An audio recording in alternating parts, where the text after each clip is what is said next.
Hello and welcome to today's episode, which is all about testing a theory of whether I can turn a waste product into a vegan meat.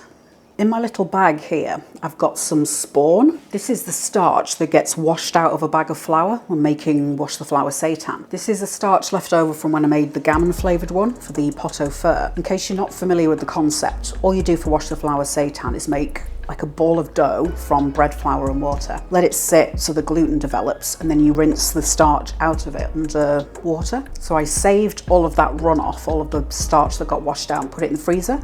And then I've been thinking for months I need to do something with that at some point. And today's the day. I'm gonna try, emphasis on try, to turn this into some prosciutto. You might know it as Parma ham. So it's a cured Italian meat made from pork. And I'm not sure of the exact process, but it's pork that's I think it's rubbed with spices and lots of salt, and then it's cured for months.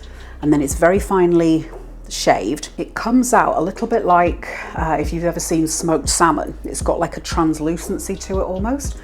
So it's very finely shaved. And I think the properties of starch, once it's cooked, they use it in gummy sweets. So it's got that kind of gummy texture.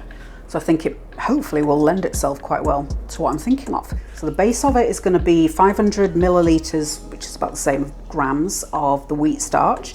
It's around 2 and a bit cups. In order to handle this, I'm thinking I'm going to bind it with some other bits and pieces just so it becomes like a dough. So then I can at least shape it and get it in the Instant Pot. So I'm going to mix a little bit of Vital Wheat gluten. So this is the gluten that's been washed and then it's dried and powdered. I spotted this in the supermarket the other day. It's soy protein. It was in the kind of health and well-being aisle. I'm going to use beetroot powder for colour and a bit of earthy flavour as well. You can also use cooked and pureed beetroot, that's fine. I'll use some brown miso paste to give it a bit of kind of fermented funkiness. Tomato puree for a bit of kind of tanginess, bit of flavour. I might squeeze in some lemon juice as well. For the ham sort of flavouring, I'm going to cheat a little bit and use some bacon flavouring that I bought a while ago and never did anything with. I bought it with the intent of making seitan. So yeah, this is going to do a lot of the work for me, but I will put a link in the description to the chorizo sausages that I made, and I made a bacon flavouring with some sumac, smoked paprika, onion, garlic, that kind of thing. So by all means use that seasoning blend, that'll work perfect in here. I'll use some nutritional yeast as well because that's got some nice kind of umami notes in there as well. So I think time to start throwing things in the bowl and see what happens. It's very, very theoretical, this one, so it might be a complete failure. We'll find out. So I'll pour the starch in there. If you don't happen to have a bag of spawn handy, you can buy wheat starch. I've seen it in Chinese supermarkets. So you could buy a bag of that and then just add enough water in that you get it to this consistency. That'll be absolutely fine. Now I think it'll be a good idea to put the wet ingredients into the starch, mix that, and then I can mix everything a little bit better. I'll do a tablespoon of the tomato puree, a tablespoon of the brown miso. So this is fermented soybeans. I'll do a little bit of extra salt. The miso's quite salty, so I'm not going to put tons in, but maybe a quarter teaspoon. Give this a whisk if I can, because I think it's just going to be easier to get everything consistent while it's liquid rather than trying to do this while it's in a thickened dough. And I'm not going to worry so much in this one about getting the flavour spot on because I just want to test the theory, and then I can start refining future ones if it works at all. I'll start with 2 teaspoons of the beetroot, see what that's like. And if you're using cooked and pureed beetroot, you'll just need to add a little bit more of the powdered stuff. It should work just as well. I'll do a heaped teaspoon of nutritional yeast. I'm going to do a tablespoon of the bacon seasoning. Mix those in. Then we can add in Vital Wheat gluten and the soy protein, and we'll just add enough until it's like a workable dough. 2 tablespoons of gluten. Vital Wheat gluten has got a taste. It's not necessarily unpleasant, but it's distinguishable. That's why I'm trying to counteract that with the soy protein. So I want to keep the gluten to a minimum. So I'll just mix that in. And then I'm going to switch from my whisk to a dough hook, just because I don't want to bend the whisk. 4 tablespoons of the soy protein. Oh, I was going to add a lemon, wasn't I? I forgot to put the lemon in, so I'm just going to do that now. If you haven't got a lemon reamer, you can just stick a fork in and twist it, and that helps break the cells down, and try and work that into it. Well, looks like I got those quantities spot on, which was a massive fluke. Okay, I'm going to stick a glove on and just hand knead that a little bit. I'm just going to squidge it around a little bit. So what I'm doing here is partly making sure it's consistent, but also kind of activating the gluten a little bit, because that's going to give it some chewiness, like a bit of bite. So I've got a rectangle of foil and some baking paper. I'm going to dollop the dough on. Then I'm going to wrap this up.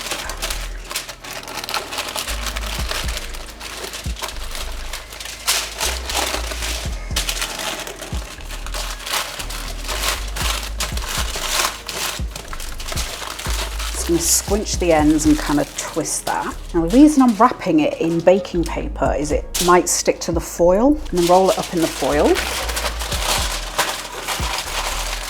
Again, squidge it up, and then we'll head to the Instant Pot. So I've got it set on the rack, and there's a little bit of water at the bottom. I'm doing this more and high pressure for 3 hours.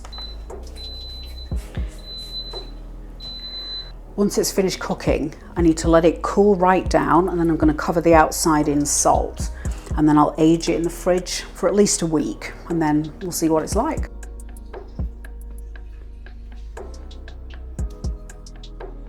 It's 2 weeks since I made the kind of starch ham. It seems to have come out pretty good. It's not terribly easy to get the translucency in shot for you, but there is a slight transparency there. I've been sleeping really badly recently, and I've just not had any energy to A, salt the outside of this, and B, film myself salting the outside of this. So I've just kind of tucked it in the fridge, and I've been keeping an eye on it, and it seems fine. No mold on it or anything like that. In terms of taste and texture, so there's no shredding or anything, but there's nothing really in there that would lend itself to shredding. In terms of chew, there's some interest there for your back teeth, so I reckon that'd be really nice in a sandwich. If I make this again, I think I'll skip the Vital Wheat gluten and possibly even the nooch. The flavour's just not quite as clean and sharp as I want it. I've been thinking for the last hour what the word is that I'm trying to think of, and I can't. Musty is what comes to mind, but that's not right. It tastes good, but it's not got that clean taste that I remember prosciutto having. So yeah, I'd skip the gluten, possibly the nooch, as I say, but all of the rest of the ingredients, I think that would be fine, especially that soy. That adds a nice bit of body in there. This would work really nice for like a charcuterie or deli board type of thing, especially with the cheese that I made. That's the cheese that I did using the wheat starch again. Texture's very kind of Parmesan-like. It's delightful.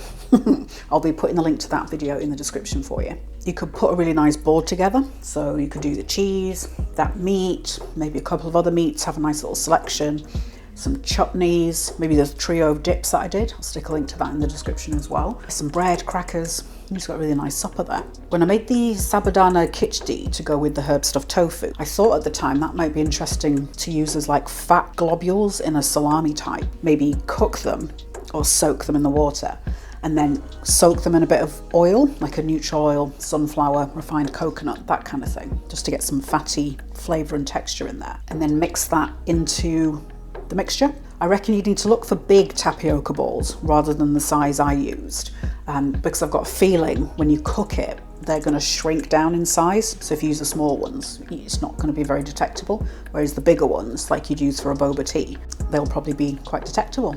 I kept the flavours on this one fairly basic, but you could easily add in things like smoked paprika, garlic, onion, like powdered, and take it into a chorizo type.